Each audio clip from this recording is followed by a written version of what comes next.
Listen, the globe is descending into chaos before our very eyes. We've got the Middle East, which now, with recent developments, and we'll get into those in just a minute, I've got some news for you, but it looks like it's potentially days away from a large scale regional war, which will drive the price of crude oil through the roof. We just had what is almost certain to be the biggest IT failure in history, which has just taken place. The CrowdStrike failure, which has brought down airlines, computer systems, banks, finance, a huge number of institutions affected by what is the biggest IT computer failure in history. Now, according to the official story, this is just the result of a patch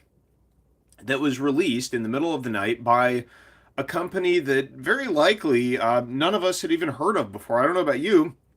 I'd never heard of CrowdStrike before in my life. Put a one in the chat if you'd never heard of them before. Put a two if you had heard the name. I mean, some of you might have if you work in some of these industries, but you know, we're in a situation where we've been warned repeatedly by the CIA, the FBI, law enforcement, politicians, you name it, that we are at risk of major attacks on our critical infrastructure, at the biggest risk of terror attacks in decades. And here we just saw the whole system nearly brought to its knees by a patch released in the middle of the night. So, what's it going to look like when a state actor, when Iran, China, Russia, they get their cyber warfare units together and they begin targeting critical U.S. infrastructure, which, according to all reports, they've already infiltrated and they're just sitting there on these 0-day exploits. And, we just narrowly avoided a civil war, by the way, in the past week. I mean, things are getting crazy, right? Last weekend, Donald Trump, I mean, he was a quarter of an inch away from being shot. He was shot, actually, but, he was a quarter inch away from being killed. And imagine if that had happened. You would have seen probably the beginning stages of a civil war, which Ray Dalio, by the way, Bridgewater founder, he now rates the possibility of the descent of the U.S. into a civil war at greater than 50%. So, look, things are getting pretty uncertain, I think that you could say is a fair way to describe the current situation. And yet, what's happening with gold and silver? Well, to be fair, gold did just hit a record all-time high. But since that time, we've seen a nice steep correction in the price of gold and an even steeper one in silver. What silver over the past couple days is down what? 7-8%. I mean, a huge drawdown, giving up a good chunk of its gains for the past month. So, these are safe haven assets. It's really important to remember that. These are assets that exist outside of the digital financial system. If you had a Charles Schwab account yesterday and you wanted to liquidate your positions in any of the stocks that were getting hit in a huge way, the stock market is in the midst of a significant correction. Just about everything in the red. Just look at this chart. Everything selling off on Friday. Well, you were in a lot of trouble because you couldn't log in and execute sell orders, right? Maybe you could log into your account, but from what I've heard from you and from other accounts around the web, if you had a Schwab account, your financial platform was locked up due to the cyber attack or cyber failure, the patch that was released. That could have some significant impacts. The nice thing, I checked on Friday.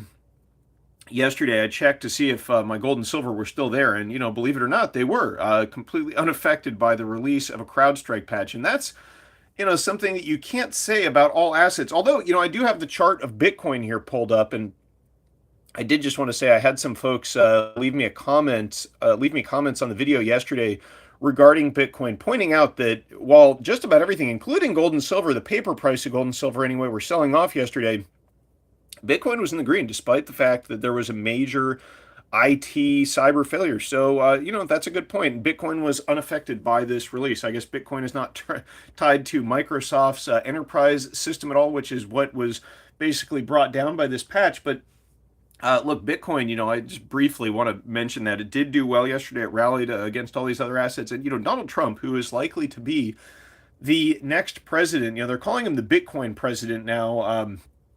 VP pick, JD Vance, he also is into cryptocurrency and Bitcoin. So, look, I own some Bitcoin. I plan to sit on that and hold it. It's probably going a lot higher very soon. But gold and silver also are going to be heading much, much higher as this chaos continues to unfurl. Now, we'll get into some news in just a moment, but you want to take advantage of the huge decline that we saw in the price of silver over the past few days. Make sure you check out today's video sponsor, SD Bullion. This is where I buy my gold and silver, and right now they've got these 1 ounce generic silver rounds, any quantity, 99 cents over spot. I've got some generic silver rounds laid out for you here. These are one of my favorite things to stack. I love generic silver rounds, especially when you kind of get a random grab bag when you order. So if you want to buy some silver, since it's on sale this weekend, that is a good place to check out. But let's talk about the Middle East, because the Middle East is getting awfully hairy this weekend. This is from the BBC, and this is an image of an oil refinery plant in Yemen in their major port of Hodeidah. I think I'm saying that right. I want to show the video here just to give you an idea of how significant these strikes are, though. So the deal is that Yemen, they've been launching attacks at ships, at Israel. Thus far, many of those attacks against Israel have been intercepted by Israel's air defense. But the other day, one slipped through. A drone slipped through into Tel Aviv, killed one, wounded 10, if I'm getting those numbers right. But the point is, this is the retaliation for that. And this is a big deal because this is a major oil refinery. It's also Yemen's biggest port. So they're going to have issues now receiving cargo, loading and unloading cargo. And if this is a sign of de-escalation, well, I mean, clearly that's not the case, right? This is a major escalation in this conflict. The whole place is heading towards a major regional war, and that is going to have a huge impact on the price of just about everything, because we're probably going to see the price of crude oil spike through the roof. I know I've been saying that ever since October 7th, but that is the path that we have been on. In addition to that escalation today, we saw two more IDF soldiers wounded by Hezbollah drone attacks in the Golan Heights. So further escalations there, just to give you an idea of what is going on there. And meanwhile, the attacks by the Houthis in Yemen on Red Sea shipping continue. That's an image of an oil tanker, the Chios Lion, a Liberian flagged oil tanker, which was hit by another one of these unmanned surface vehicles, basically a boat with a bunch of bombs strapped to it that the Houthis drove into the side of this oil tanker a couple days ago. And following these airstrikes by Israel on the port in Yemen, we are getting further updates from the United Kingdom Maritime Trade Operations X.com account here regarding two new attacks by more unmanned or uncrewed, I guess is the more PC way to say it now. They're trying to get away from gendered terminology like unmanned, you know, uh, the things they focus on. But they're calling them uncrewed now. But these are uncrewed aerial systems and also an uncrewed surface vessel, which was used to attack another ship. It was detonated next to another ship. So these attacks are ongoing. I don't think that the Yemenis or the Houthis, regardless of how many airstrikes are conducted, are going to be deterred, right? I mean, they say that until the war against Hamas in Gaza is over, they're going to keep it up. And I think that we should probably take them at their word. So, look, things are getting awfully weird, is my point, in the world. We're on the verge of a major regional war. The bread and circuses here in the U.S. are getting to an extreme level. Now, I caught some flack in the comments in a recent video. I mentioned Hulk Hogan's performance at the RNC. And I mean, it's hard not to chuckle when you see that sort of thing. Look, some people in the comments were saying that I am a dyed-in-the-wool liberal because I point out that this is like, getting close to the idiocracy point. And look, Um, you know, when you see things like this sort of performative stuff, you got to understand this is all a big distraction, right? That is exactly what is going on. Yeah, I see some folks in the chat, they're bread and circuses. That's exactly right. This is to distract you from what is going on under your noses, right? This is part of the divide and conquer plan. We're in an election year. I mean, it looks like at this point, they don't even know who's going to be on the Democratic ticket. So I think that Trump is a shoo-in for the next president, right? That is almost guaranteed. That is, maybe the lesser of two evils here, but don't expect anything to change, right? Because what's going on is again just a distraction from the big picture, which is we're on the verge of a major global conflict. The world is de-dollarizing, by the way. The dollar is continuing to be set on the sidelines by the geopolitical opponents of the US. And that's not going to change just because of an election, right? You get somebody different in the White House, doesn't mean that the damage that has been done to the dollar over the past several years, really over the past 2 years since 2022 and the Russian invasion of Ukraine, there has been a huge amount of weaponization of the dollar and a huge amount of damage done to the dollar's reputation around the world. There's very little that can be done by a president to resolve that, short of simply ending all of the sanctions and giving Russia back its seized assets. I mean, that's not going to happen though. So you can expect the world to continue to de-dollarize here. And I see Krusty Whitebread in the chat there says that he is de-dollarizing. And yeah, I think that's the right move, right? Um, another thing I want to talk about right now is what's going on with gold and silver. So we've seen a big decline over the past several days following gold hitting its all-time record high.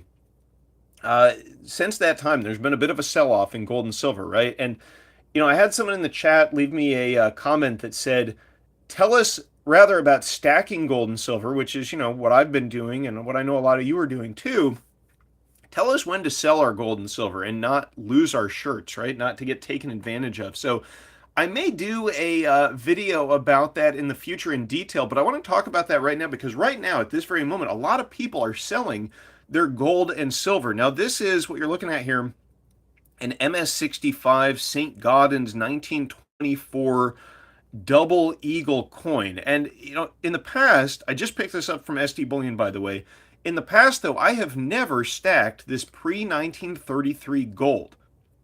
The reason I did was because premiums on it have plummeted recently. And what that indicates, and I confirmed this with the folks over at SD Bullion, is that they have seen as gold has reached, new record all-time highs, an influx of individuals who are selling gold and silver coins, but gold coins just like this one to them. And so, premiums on all forms of bullion have really dropped significantly recently.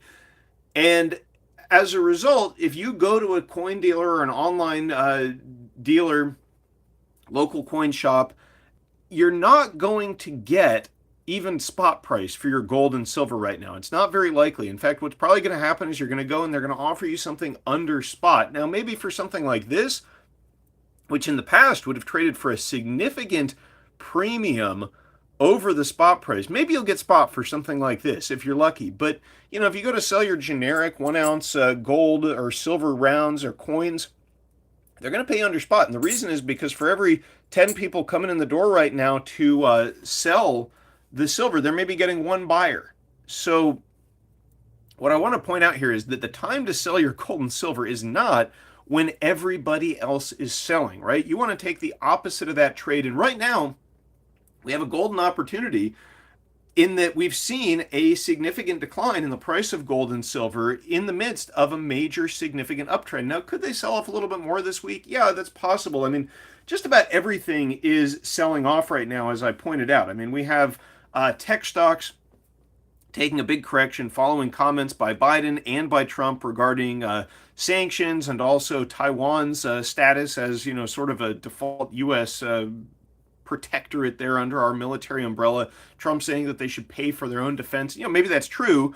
I'm not making a statement on that, but I'm saying that this has had a big impact on the tech sector.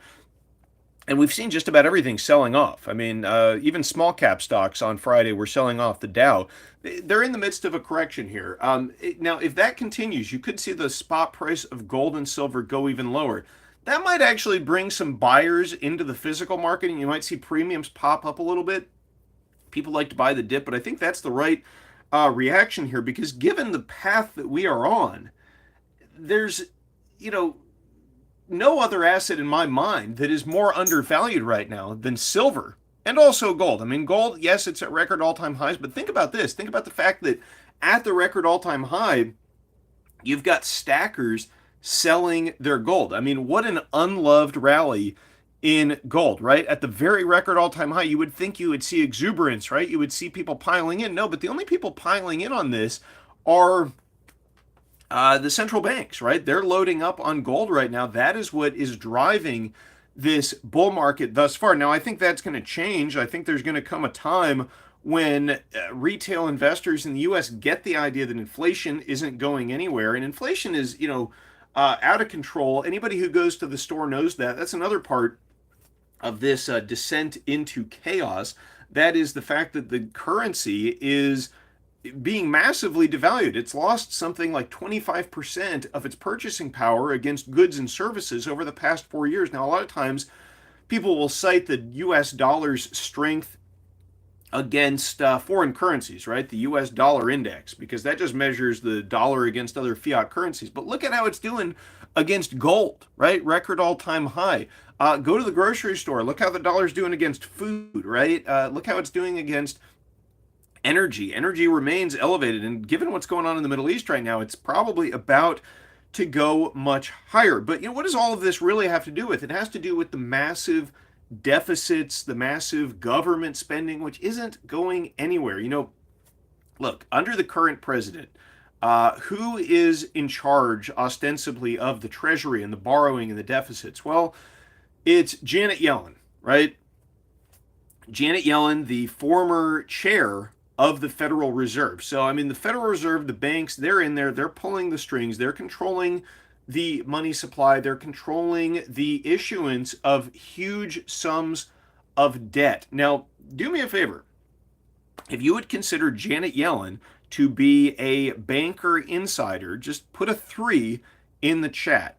Now, I've mentioned that I do view Trump probably as the lesser of the two evils here in November. And look, people might get triggered at that. If you can't deal with objective reality, this might not be the channel for you, okay? Because if you think that everything's going to get fixed in November, I think you're going to be disappointed, unfortunately, because, I mean, this is who is probably going to replace Janet Yellen. At least that's what we heard. So do me a favor. If you think that Jamie Dimon, the CEO of Megabank JP Morgan, who has been accused and, convicted, not Dimon himself, but the bank of manipulating interest rates, manipulating gold and silver. I mean, if you think this guy is a banker insider, put a 4 in the chat. And if you can't square the idea that not much is going to happen, I mean, Trump has floated the idea of making this guy the the Secretary of the Treasury. If you can't square the idea that not much is going to change, it's going to be, a rude awakening in November when we get more of the same. Now, look, taxes are going to come down probably. That's great. It'll be good for gold and silver. It'll be more good for inflation in general because there'll be more money in the hands of consumers. But I do think it's great that taxes are going to come down. That's almost guaranteed. And look, I mean, I'm not saying that this is not going to be an improvement from Bidenomics, because Bidenomics is an unmitigated disaster. It's modern monetary theory at its worst. It's been proven, I mean, to be destroying the economy. But look, in November, you might keep in mind that taxes are probably going to come down, but there's always the one hidden tax that very few people talk about, and that is the inflation tax. And that tax, it's not going anywhere because the deficits and the debt are going to continue to explode, regardless of who wins. I mean, maybe Biden, miraculously gets resurrected somehow. Maybe they just rig the voting machines. I don't know. And somehow he gets in there. I mean, you're going to continue to see the debt explode. That's been his, modus operandi. But keep in mind that the other guy, he's already had 4 years in the White House, and the debt just exploded, right? The debt and deficits exploded during those 4 years as well. So nothing's going to change in November. Derek Marie, thank you very much, sir, for the super chat. I think that is. Appreciate that. And thank you to everybody who supports the channel, by the way. Do me a favor, smash that like button, subscribe to the channel if you haven't done that yet. And yeah, someone in the chat there, Ryan, says start producing food, chickens, garden, etc. It's probably a good time to do that. Yeah, also your water storage and supply. Look, all of your basic systems of support, I would always encourage you to figure out how to, become independent of those. But that's going to become even more important, I believe, in the coming cycle. I mean, we're in the fourth turning here.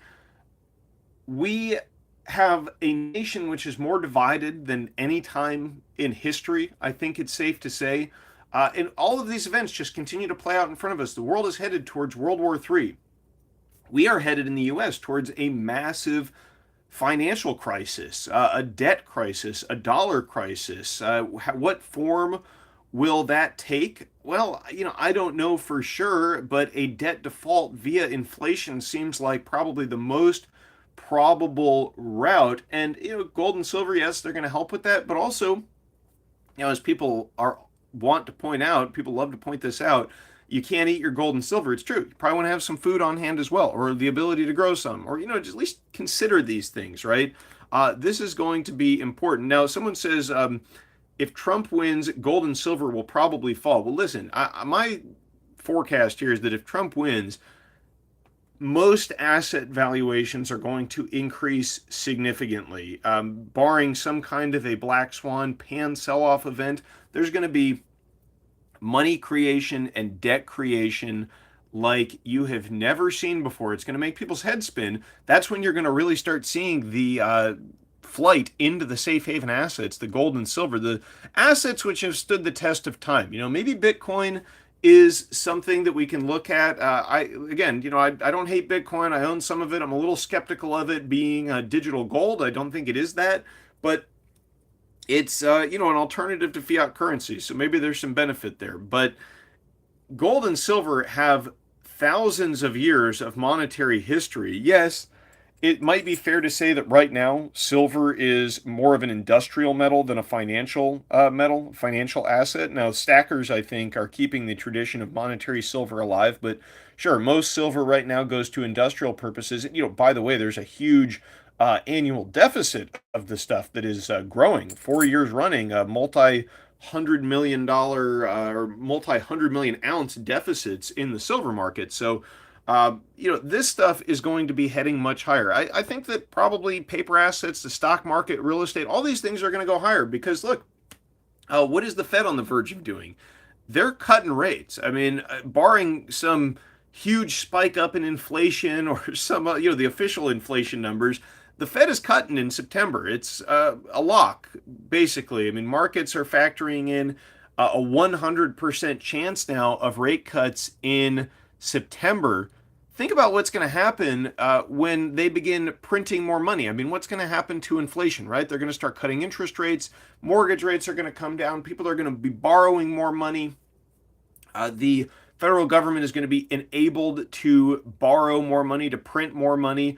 My forecast again is that we're going to see QE again at some point here if a debt crisis looms. Right now, we talked about this yesterday or the day before. I think the amount of foreign held U.S. debt just hit a record high. It's over $8 trillion now that we have borrowed from the rest of the world. But that actually pales in comparison to the amount of debt that we are issuing domestically because the percentage of our debt that is held by foreigners is on the decline. Now, what does that mean? Well, when you have these nation states, Japan, China, the petrodollar states, the oil producers like Saudi Arabia, the UAE, when they're rolling their petrodollar profits back into US dollars, or in the case of China, rolling their trade surplus into US dollars and US treasuries, they don't really care what the interest rate is. They're just looking for somewhere to park their dollars with a yield. But when you start selling more of that debt domestically, which is what is happening, to you, me, mom and pop, corporations, private individuals, they're going to actually care what the interest rate is. And as inflation continues to tick up, they're going to demand a higher and higher yield on the new debt. But that's a real problem because the interest on the US national debt is now over $1 trillion and rising as old debt continues to be rolled over at the newer, higher rates. So, that is going to become a real problem as the debt continues to explode. Yes, lowering the federal funds rate could help with that a little bit, but how is the Fed going to keep interest rates lower on US Treasuries when they start to spike up as inflation does? Because you got to understand, when inflation moves higher, you have to demand a higher yield on a debt instrument like a bond because you need to compensate for the rising inflation. So let's say inflation is at 5%. Well, you need at least 5.5 on your treasuries, right? Or you're losing money in real terms every year. So as that happens, the only way the Federal Reserve can get into these markets, they can't just say, oh, the US Treasury is lower, 10-year yield, we're just going to mark it lower. No, they can't. They have to actually get in and buy the debt to drive down the yield. And there's going to come a point when the Fed is the buyer and lender of last resort of the debt. That's when we're going to get a real dollar crisis. If you think that the dollar around the world right now, its reputation has been harmed by the weaponization and the sanctions and the seizure of dollar denominated assets, just wait until we get a return to QE with elevated inflation. Nations around the world, Japan, China, Saudi Arabia, all these major US bondholders globally, they're not going to like that. They're going to start dumping that debt, and that is going to lead to potentially a spiraling inflation crisis. I mean, it could even result in hyperinflation, and that is going to be a time when you are going to be very glad to be holding some physical gold, some physical silver, maybe some gold backs if you want something to trade with, maybe some junk silver if you want something to barter with, but you're going to want real physical, tangible assets. And, on that note, talking about, like a financial reset, uh, who out there thinks that it's possible that this global tech failure that we've witnessed may just be, a trial run? I mean, what a convenient way to reset the global financial system than to just crash the whole thing when you can blame it on, CrowdStrike, or you can blame it on the Chinese or the Russians or the Iranians. Uh, that's something that, it might sound like tinfoil hat speculation. It's a lot more likely today than it was just a couple years ago. So it's something to think about. But how convenient would it be if you just crashed the whole financial system and you say, like, sorry, all the debt's wiped out at least, so all you consumers with the, $17 trillion in household debt, that's all gone. But so are all your savings and all the other assets. And, if you've read The Great Taking, you know that the banks and the financial inner circle, the financial elites, I mean, they get first claim on all the assets, right, in the event of a crisis, in the event of a reset. So we're likely going to be left with very little, and then we'll get a CBDC. And, again, this is not like a guaranteed thing, but it's just as we witness the whole globe descending into chaos, I don't think that we can rule anything out. When you look at what's going on around us, all of these things are within the realm of possibilities. And that being the case, better time than ever to be getting into hard assets, if you ask me, like gold and silver, the kind that you can hold in your hand. Never going to wake up in the morning and say, oh, my gold and silver was taken out by a patch released by CrowdStrike in the middle of the night without my knowledge. Look, get prepared for what's coming. Do me a favor, smash the like button, leave me a comment down below in the description about all of the various topics that we covered in today's video. Thank you for all of you who are watching today. I hope you have a wonderful weekend, and I will catch you next time. Stay safe and happy stacking, everybody. Smart Silver Stacker, out.